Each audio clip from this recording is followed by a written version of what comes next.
ಹಫಮ್ ನಮಸ್ತೆ, welcome back to another mini blog. ಇವತ್ತಿನ ಬ್ಲಾಗ್ದಾಗ ನಾವು ಕರ್ನಾಟಕದ ಅತ್ಯಂತ ಪ್ರಸಿದ್ಧ ಹಾಗೂ ಶ್ರೇಷ್ಠವಾದ ಬೆಟ್ಟಕ್ಕೆ ಹೊಂಟಿವಿ. ಅದೇ ನಮ್ಮ ಅಂಜನಾದ್ರಿ ಬೆಟ್ಟ. ಮಾರ್ನಿಂಗ್ 5:30ಗೆ ನನ್ನ ಜರ್ನಿನ ನಾ ಸ್ಟಾರ್ಟ್ ಮಾಡಿದೆ.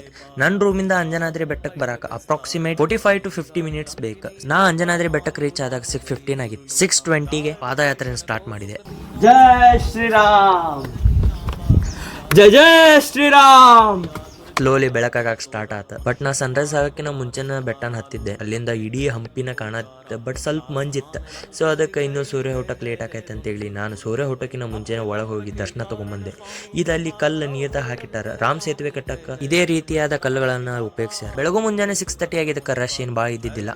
ನನಗಂತರೂ ಆಂಜನೇಯನ ದರ್ಶನ ಮಸ್ತ್ ಆತ. ನಾ ಹೊರಗೆ ಬಂದು 5 ನಿಮಿಷ ಮೆಡಿಟೇಷನ್ ಮಾಡಿ ಮಸ್ತ್ ಪೀಸ್ಫುಲ್ ಆಗಿ ಕುಂತಿದ್ದೆ. ಅಷ್ಟೊತ್ತಿಗೆ ಸನ್ರೈಸ್ ಆಗಕ್ಕೂ ಸ್ಟಾರ್ಟ್ ಆಗಿತ್ತು.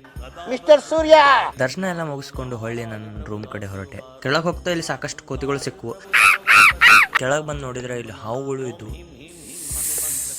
ಅಲ್ಲಿಂದ ನಾ ಮನೆ ಕಡೆ ಹೊರಟೆ.